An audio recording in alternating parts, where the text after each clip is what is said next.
Om Swastiastu. Jadi sekarang kami dari kelompok 1 akan mempresentasikan tentang karakteristik litosfer dan bentuk muka bumi akibat tenaga endogen. Sebelum itu, izinkan kami untuk memperkenalkan diri terlebih dahulu. Perkenalkan, nama saya Pranyanyi nomor 26. Saya Hidayah Kayaknya Pramesti nomor 23. Saya Pradija Saputra nomor 16. Jadi topik pembahasan dari presentasi kami kali ini adalah yang pertama di bab karakteristik litosfer. Kami akan menjelaskan tentang apa itu pengertian litosfer, siklus batuan penyusun kulit bumi dan melihat batuan. Dan pada bagian bentuk muka bumi akibat tenaga endogen, kami akan menjelaskan apa itu vulkanisme, tektonisme, dan yang terakhir adalah seisme atau gempa bumi. Pertama, kami akan menjelaskan dulu di bagian karakteristik litosfer pada pengertian litosfer. Litosfer berasal dari kata litos yang artinya batuan dan sfer yang artinya lapisan.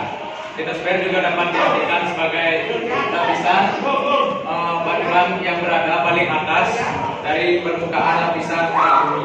Nah, jadi kalau misalnya kayak tanah, kayak batu-batuan yang ada di permukaan bumi yang biasanya kalian lihat itu termasuk litosfer. Secara garis besar, struktur lapisan bumi dibagi menjadi sebagai berikut. Yang pertama, kerak bumi. Kerak bumi merupakan lapisan permukaan terluar dan merupakan bagian dari mantel bumi yang sudah mengalami pembekuan terlebih dahulu. Lapisan ini tersusun atas silisium dan aluminium.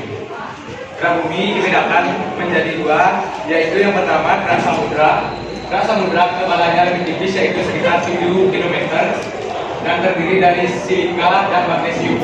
Yang kedua ada kerak benua, ketebalannya sekitar 20 sampai 27 km, terdiri atas silika dan aluminium.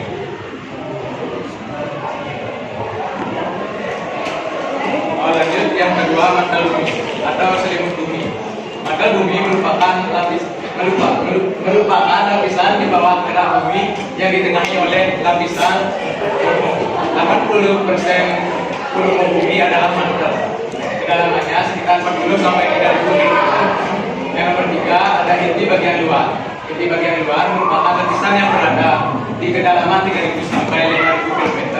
Lapisan ini disusun oleh unsur pedum dan nikel dengan suhu mencapai 3700 derajat Celcius. Yang terakhir ada inti bagian dalam. Inti bagian dalam merupakan bola padat yang berada di kedalaman 5100 sampai 6400 km di bawah permukaan bumi. Inti bagian dalam merupakan sumber panas internal bumi karena mengandung bahan radioaktif. Baik, selanjutnya adalah tentang siklus batuan. Siklus batuan. Siklus batuan merupakan benda padat yang menjadi penyusun utama kulit bumi. Batuan akan selalu terbentuk, kemudian mengalami penghancuran, perubahan, pengendapan di dasar bumi, dan membentuk batuan baru dan mengalami peleburan. Proses tersebut dinamakan siklus batuan. Sini saya akan menjelaskan tentang siklus batuan. Dimulai dari magma. Magma merupakan batuan cair pijar yang bersuhu tinggi. Jika magma mengalami pembekuan dan pendinginan, maka magma akan menjadi batuan beku. Jika batuan beku mengalami panas dan tekanan, batuan beku akan berubah menjadi batuan metamorf. Lanjut ke batuan beku. Jika batuan beku mengalami pelapukan, transportasi, dan pengendapan, batuan beku akan berubah menjadi sedimen. Sedimen mengalami sementasi dan kompaksi atau utrifikasi akan berubah menjadi batuan sedimen. Batuan sedimen jika mengalami pelapukan, transportasi, dan pengendapan, batuan sedimen akan berubah kembali menjadi sedimen. Lanjut ke batuan sedimen. Jika batuan sedimen terkena panas dan mengalami tekanan, batuan sedimen akan berubah menjadi batuan metamorf. Batuan metamorf jika mengalami pelapukan, transportasi, dan pengendapan akan kembali lagi menjadi sedimen. Sedangkan jika batuan metamorf mengalami pelapukan, batuan metamorf akan berubah kembali menjadi magma. Nah, yang dijelaskan oleh Khalid tadi merupakan siklus batuan. Sekarang kita lanjut ke bagian batuan penyusun kulit bumi. Jadi, yang pertama itu penyusun kulit bumi adalah batuan beku. Nah, terbentuk dari magma pijar yang membeku dan menjadi padat karena proses pendinginan. Ciri-cirinya itu yang pertama ada homogen dan kompak. Terus yang kedua adalah tidak ada lapisan serta tidak mengandung fosil.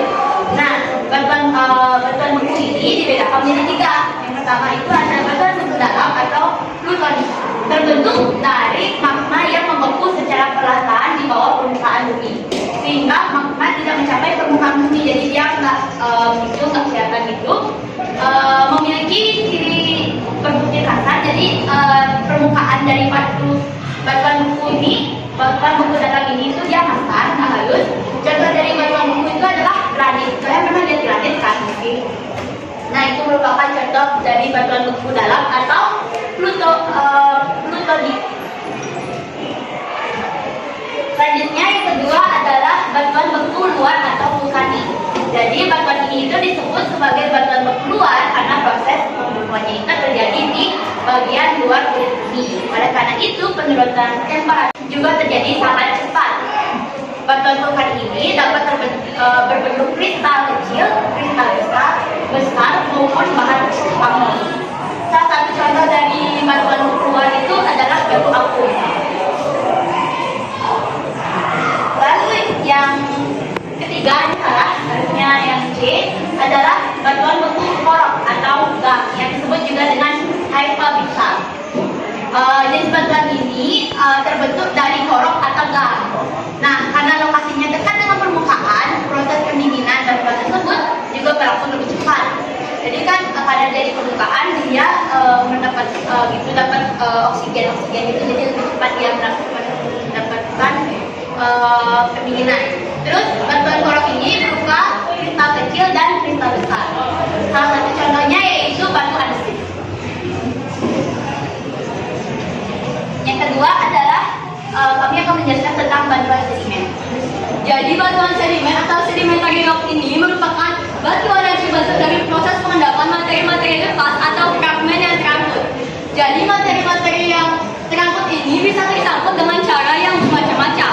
Materi yang terangkut kemudian tersangkut ini lalu terendapkan. Setelah itu materi yang terendapkan ini semakin lama semakin tebal. Lalu karena ada tekanan atau beban yang terlalu berat juga menekan lapisan ini sehingga menyebabkan endapan ini berbentuk padat dan berangsur-angsur membentuk agregat hingga menjadi batuan sedimen.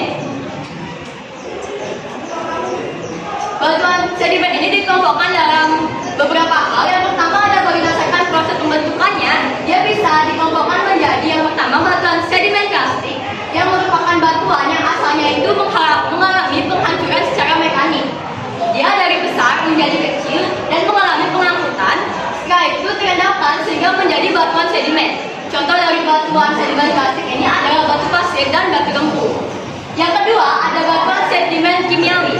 Batuan ini terbentuk dari material terangkut dan pengendapannya itu mengalami proses kimia. Contoh dari batuan ini adalah batu gamping dan gipsum. Yang ketiga ada batuan sedimen organik. Batuan ini proses pengendapannya itu membutuhkan bantuan dari organisme. Makanya dia disebut sebagai batuan sedimen organik. Contoh dari batuan ini adalah batu kapur. Berikutnya adalah tentang batuan metamorf. Saya lanjutkan. Batuan metamorf dapat dikelompokkan sebagai berikut. Yang pertama, batuan metamorf kontak. Batuan metamorf kontak terbentuk karena adanya pengaruh suhu yang tinggi. Contohnya adalah batu gamping menjadi batu kualam. Yang kedua, terdapat batuan metamorf dinamo. Batuan metamorf dinamo terbentuk karena adanya pengaruh tekanan yang tinggi yang berlangsung lama. Contohnya batu tulis yang berasal dari tanah liat. Yang ketiga, terdapat batuan metamorf pneumatolysis kontak. Batuan metamorf ini terbentuk karena batuan dapat penambahan unsur-unsur atau zat lain. Contohnya adalah massa yang mendapat penambahan unsur klorin berubah menjadi topaz. Selanjutnya kami akan menjelaskan tentang manfaat batuan bagi kehidupan manusia. Saya akan menjelaskan manfaat batuan bagi kehidupan manusia. Yang pertama ada bahan baku biasa seperti emas dan lintang. Yang kedua ada bahan-bahan industri dan obat listrik seperti batu bara. Yang ketiga ada bahan koleksi bangunan seperti andesit dan basalt. Yang keempat ada bahan baku semen seperti batu gamping. Yang kelima ada bahan pembuatan klor seperti batu koral.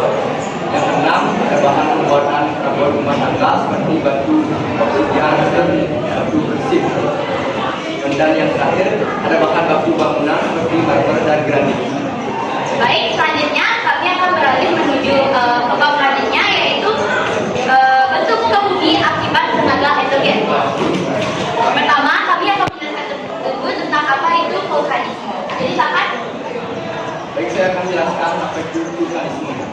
Vulkanisme adalah tangga yang muncul karena aktivitas magma pada gunung berapi. Aktivitas magma ini terbagi menjadi dua, yaitu intrusi dan ekstrusi magma. Intrusi magma adalah gerakan magma yang tak berada di bawah permukaan tanah. Sedangkan ekstrusi magma adalah gerakan magma menuju dan mencapai permukaan bumi. Berdasarkan besarnya tekanan gas, derajat cairan magma dan kedalaman magma, letusan gunung berapi bisa menyebabkan tenaga erogen yang mengubah permukaan bumi. Berbagai materi vulkanik yang dimuntahkan dalam waktu singkat menimbulkan banyak kerusakan sarana di sekitar bumi, bahkan menimbulkan masalah kesehatan yang serius. Namun, letusan gunung berapi akan mengubah bentuk dataran di sekitar gunung serta memberikan beberapa manfaat. Tanah yang dilalui oleh materi vulkanis akan menjadi sangat subur dan menghasilkan tanam yang berkualitas. Selain itu, di sekitar gunung juga akan menjadi tambang pasir yang bisa dimanfaatkan oleh warga sekitar. Bahkan biasanya akan muncul dua mata air yang sangat bagus, yaitu geyser atau sumber mata air panas dan mata air teknik yang mengandung mineral yang melimpah. Nah, selanjutnya kami akan menjelaskan tentang tektonisme.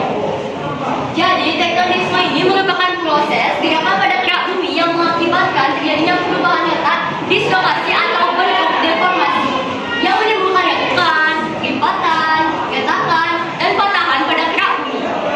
Potongan-potongan kerak bumi yang tidak berat ini disebut lempeng tektonik atau tectonic plate. Gerakan tektonik adalah pergerakan lempeng-lempeng tektonik yang secara horizontal atau vertikal karena pengaruh arus konveksi dari lapisan yang berada di bawahnya. Gerakan tektonik ini dibedakan menjadi dua. Yang pertama itu adalah gerakan orogenesis. Jadi gerak orogenesis adalah gerak bumi dengan arah vertikal maupun horizontal dengan waktu yang relatif cepat dan meliputi wilayah yang sempit. Hal ini menghasilkan lipatan dan patahan. Yang pertama ada lipatan. Lipatan merupakan bentukan pada lapisan bumi yang disebabkan oleh tekanan horizontal yang tidak terlalu kuat dan berlangsung dalam waktu yang lama sehingga lapisan kerak bumi bercelut atau melipat. Berdasarkan bentuk lengkungannya, lipatan ini dibagi menjadi dua macam. Yang pertama ada lipatan sinklinal dengan lipatan yang cembung ke arah bawah dan lipatan antiklinal dengan lipatan yang cembung ke arah atas. Berikutnya, yang kedua adalah patahan. Patahan atau sesar adalah bentukan pada lapisan bumi yang diakibatkan oleh tekanan horizontal dan tekanan vertikal sehingga lapisan kerak bumi menjadi patah dan retak. Berdasarkan arah pergeserannya, sesar ini dapat dibedakan menjadi sesar turun, sesar naik, dan sesar datar. Dari beberapa tipe sesar ini dapat menghasilkan bentuk permukaan bumi sebagai berikut. Yang pertama ada force. Force itu terjadi karena adanya dua tekanan yang arahnya bersifat vertikal dari bawah. Bagian yang mengalami tekanan akan mengalami pengangkatan. Nah, bagian yang mengalami pengangkatan inilah yang kita sebut dengan force. Yang kedua ada graben. Graben ini terjadi karena adanya tekanan dari area yang horizontal dan saling menjauh. Horizontal dan saling menjauh. Tekanan ini mengakibatkan munculnya retakan yang besar. Nah, lapisan batuan yang mengalami retakan ini akan mengalami pengerosotan, membentuk lembah patah yang disebut sebagai graben. Yang kedua ada gerak heterogenesis. Jadi heterogenesis ini adalah gerak kerak bumi yang berlangsung dalam waktu yang lama, gerakan yang lambat, dan meliputi daerah yang luas. Heterogenesis ini dapat dibedakan menjadi dua, yaitu heterogenesis negatif adalah gerak naiknya daratan sehingga permukaan air laut seolah-olah turun. Karenanya daratan menjadi semakin luas. Yang kedua ada heterogenesis positif yang merupakan gerak turunnya daratan sehingga permukaan air laut itu seolah-olah naik. Hal ini membuat daratan menjadi terlihat semakin sempit. Kemudian pergerakan lempeng tektonik ini menimbulkan interaksi antar batas lempeng. Berdasarkan interaksinya ini, pergerakan lempeng dapat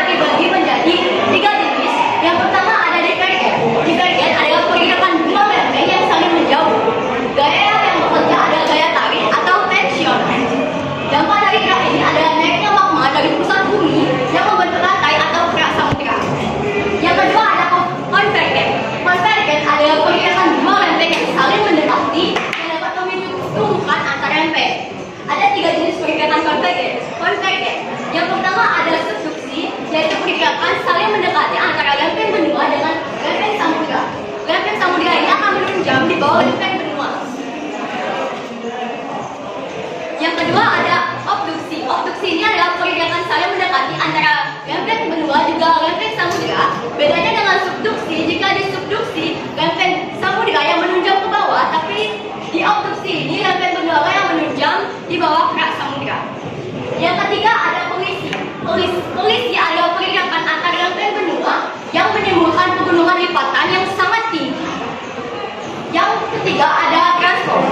Jadi transform itu adalah pergerakan lempeng yang bergerak saling berpapasan dan bergesekan, tapi gesekannya itu berlawanan arah.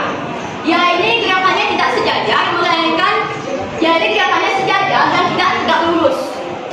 Jadi gerak ini menghasilkan sesar mendarat, contohnya itu sesar San Andreas yang ada di Amerika Serikat. Nah, dari aktivitas tektonisme yang sudah kita pelajari ini memberikan dampak bagi kehidupan kita sebagai manusia. Pergerakan dari kerak bumi dapat membentuk berbagai pegunungan dan lembah sedimen. Tekanan, regaman, dan deformasi kerak bumi dapat memicu terjadinya erosi, tanah longsor, dan sedimentasi. Tektonisme juga dapat memicu bencana besar seperti gempa dan tsunami. Aktivitas tektonisme ini juga menyebabkan terbentuknya kantong-kantong minyak dan dapat menciptakan gas alam di dalam cekungan juga lipatan lempeng. Yang tadi merupakan penjelasan dari tektonisme. Sekarang saya akan menjelaskan tentang seismo itu nama lain dari gempa bumi. Jadi seismo adalah getaran yang terjadi karena tumpukan energi yang membuat lempeng benua dan lempeng samudera bergetar. Jika tumpukan energinya besar, maka energinya akan mampu menggetarkan lempeng benua dan lempeng samudera di sekitarnya, yang kemudian dikenal dengan gempa bumi. Getaran tersebut dapat berupa getaran besar maupun getaran kecil yang menentukan besarnya kerusakan yang ada di bumi. Nah, jenis gempa bumi itu yang pertama itu berdasarkan faktor penyebabnya. Jadi sebenarnya ada empat jenis gempa berdasarkan faktor penyebabnya. Yang pertama itu adalah gempa bumi tektonik. Nah, gempa ini terjadi karena tumpukan lempeng di litosfer karena adanya tenaga tektonik. Yang kedua adalah gempa vulkanik, gempa yang terjadi karena adanya aktivitas gunung berapi. Lalu yang ketiga adalah gempa dari runtuhan atau tebar, yaitu gempa yang terjadi karena ada daerah kosong dan untuk biasanya itu ada di sekitaran bawah itu. Dan yang keempat adalah gempa bumi tumbukan, terjadi karena tumbukan meteor ataupun asteroid di permukaan bumi. Nah, lalu jenis gempa bumi berdasarkan bentuk epicentrumnya. Kalian tahu nggak apa itu epicentrum? Nggak tahu. Jadi epicentrum itu adalah pusat gempa yang ada di permukaan bumi. Nah, jadi ini berdasarkan bentuk dari pusat gempa yang ada di permukaan bumi. Yang pertama itu adalah gempa bumi sentral, yaitu epicentrumnya berbentuk sebuah titik gitu. Terus gempa bumi linear itu gempa yang epicentrumnya itu berbentuk garis. Lalu yang ketiga gempa bumi berdasarkan kedalaman hipocentrum. Nah, epicentrum dan hipocentrum ini itu adalah pusat dari gempa bumi, tapi hipocentrum ini berada di dalam permukaan dalam permukaan bumi, sedangkan ini epicentrum itu berada di permukaan bumi. Nah, jadi ada tiga, yaitu gempa bumi dalam, yaitu kedalaman epicentrumnya itu sekitar 300 sampai 700 km di permukaan bumi. Yang kedua, gempa bumi menengah. Jadi gempa bumi dengan kedalaman hipocentrumnya itu sekitar 100 sampai 300 km di bawah permukaan bumi. Dan yang terakhir adalah gempa bumi dangkal atau gempa bumi yang kedalaman hipocentrumnya itu kurang dari 100 km di bawah permukaan bumi. Nah, jika dikaitkan dengan gempa bumi tektonik, maka gempa bumi dalam ini itu berkaitan dengan gesekan konvergen atau gesekan yang saling mendekati. Sedangkan gempa bumi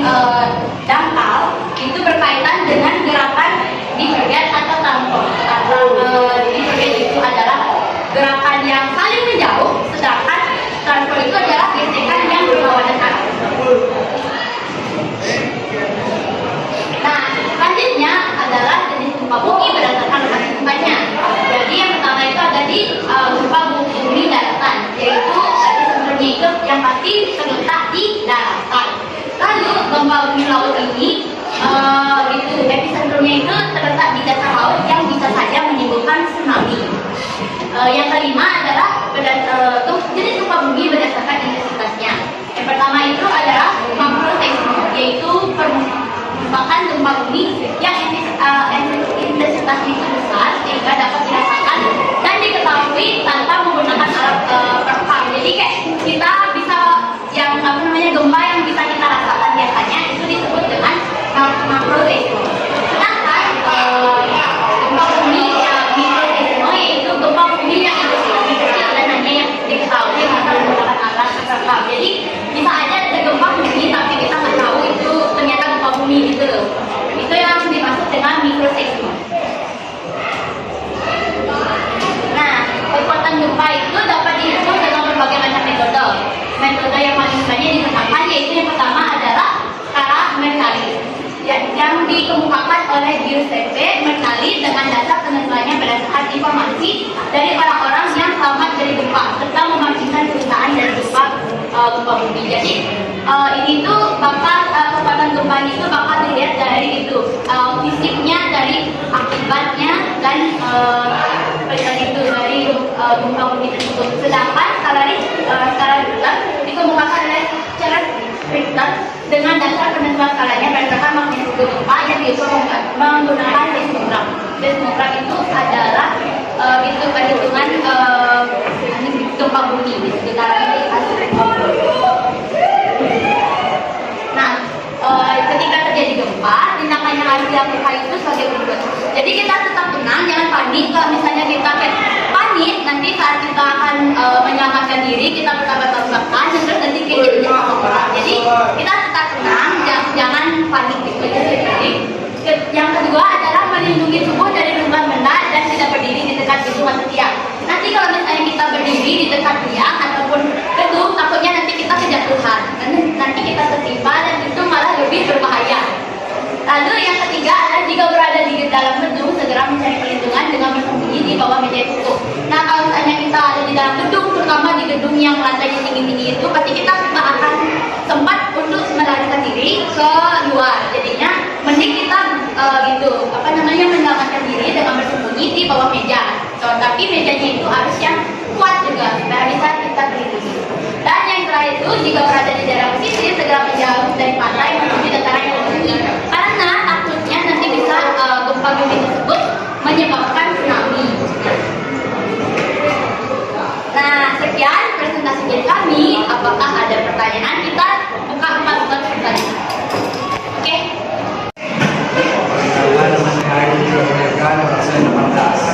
Tadi disebutkan bantuan sedemikian plastik di penghancurkan secara mekanik. Apa maksud penghancurkan secara mekanik?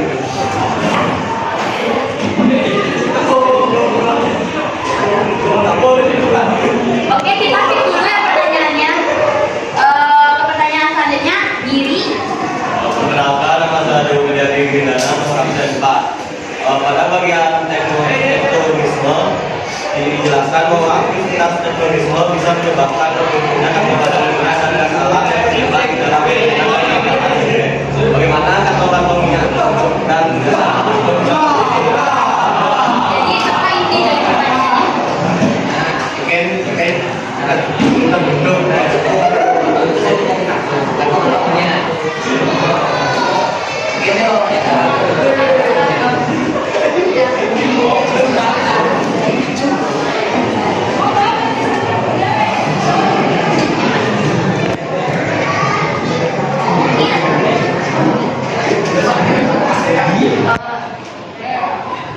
Jadi intinya bagaimana terbentuknya minyak sama gas alam itu? Kantongnya. Oke. Pertanyaan selanjutnya.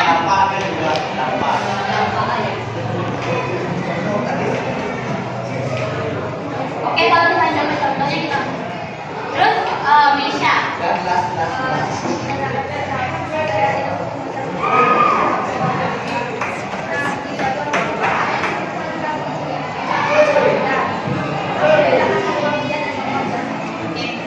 Bakal pindah.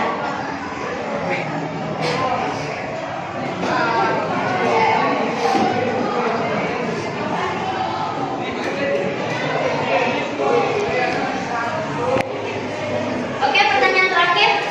Oke, Mas.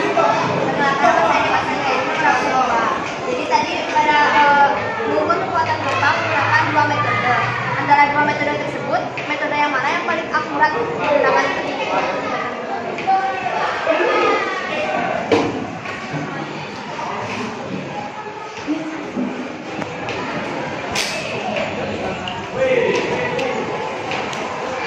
Oke, yang ini. Oke.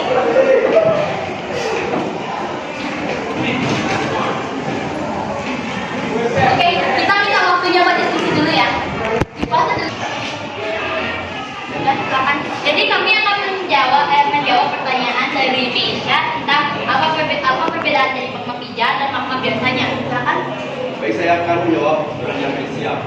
Perbedaan magma pijar dan magma biasa yaitu magma pijar adalah magma yang masih berada di dalam gunung berapi yang masih panas banget.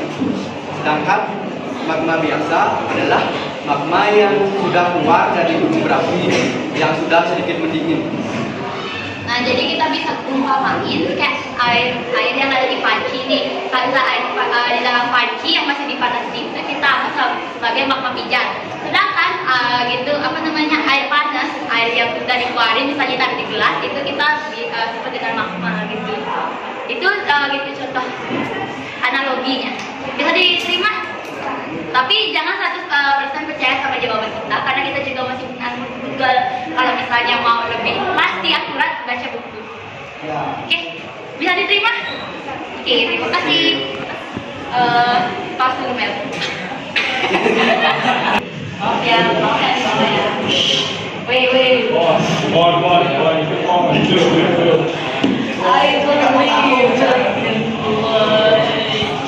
Udah belum nih? Udah mulai.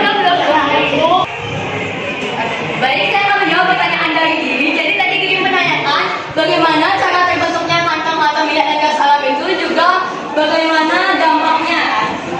Baik, sebelumnya saya disclaimer karena jawaban saya ini masih belum tentu benar karena penelitian juga sampai saat ini masih belum terlalu pasti untuk jawaban dari kondisi alam ini. Jadi seperti yang kita tahu, minyak alam juga gas bumi itu terbentuk selama berjuta tahun lamanya. Dan seperti yang kita ketahui juga, berjuta-juta tahun yang lalu keadaan bumi itu masih belum stabil. Ada banyak terjadi gempa bumi, letusan gunung berapi, juga hal-hal yang berhubungan dengan tektonisme, vulkanisme, dan seisme. Jadi pada kondisi ini terjadi cekungan atau lipatan yang disebut sebagai lipatan sinklinal atau lipatan yang cekung ke arah dalam. Nah, lipatan sinklinal ini yaitu terkena tanah longsor karena keadaan bumi yang belum stabil, jadi dia tertimbun lagi oleh tanah longsor. Kemudian selama jutaan tahun lamanya, lipatan sinklinal ini kan sebelum ditimpa tanah longsor itu sudah pasti dia mengeras, jadi dia tidak menjadi satu dengan tanah longsor yang menimbunnya. Setelah jutaan tahun berikutnya, tanah longsor yang menimbun lipatan ini berubah menjadi minyak bumi juga gas alam, karena di dalam tanah longsor ini pastinya ada fosil, mau fosil entah itu fosil dinosaurus, tumbuhan maupun hewan. Karena berjuta-juta tahun lamanya juga terjadi bencana yang mengakibatkan punahnya dinosaurus. Karena itu, pada lipatan lempeng ini dapat menyimpan kantong-kantong minyak juga gas alam. Kemudian dampaknya bagi manusia, kita menjadi lebih mudah untuk menemukan gas alam juga minyak bumi ini. Karena jika tidak adanya hal ini, kita akan kesulitan dan jumlah minyak bumi di bumi juga akan berkurang. Karena jika kita hanya mengandalkan laut sebagai tempat atau sumber dari minyak bumi ini, maka minyak bumi ini akan habis, bahkan tidak perlu menunggu 50 tahun berikutnya, tapi hanya dengan beberapa tahun saja minyak bumi itu bisa habis. Karena itu, kantong-kantong minyak juga gas alam ini sangat diperlukan dan sangat berdampak bagi kehidupan manusia. Bisa diterima? Oke, terima kasih.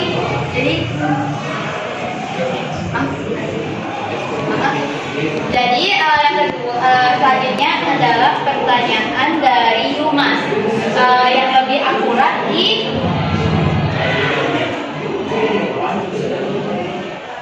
oke. Yang gimana pertanyaannya? Coba dulu.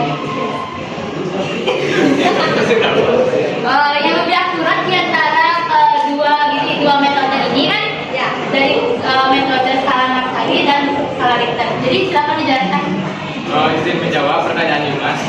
Kekuatan gempa dapat dihitung dengan berbagai macam metode. Metode yang paling banyak digunakan yaitu skala Mercalli dan skala Richter. Yang ditanyakan adalah metode mana yang lebih akurat, Menurut saya, metode yang lebih akurat adalah skala Richter. Karena skala Richter mengukur gempa menggunakan alat pengukur yang bernama seismometer. Sedangkan jika skala Mercalli mengukur gempa hanya dengan dari orang-orang yang selamat dari gempa serta membandingkan kerusakan akibat gempa bumi. Bisa diterima? Skala Richter itu kan ada angkanya, jadi yang lebih pasti ketimbang ini. Skala Mercalli itu masih kayak berupa pendapat dan itu pendapat dari orang-orang itu. Bisa terima kan ya? Oke, terima kasih. Terus yang terakhir adalah gitu pertanyaan oleh Yoga. Ya. Nah, apa yang dimaksud dengan penghancuran mekanik secara mekanik gitu kan?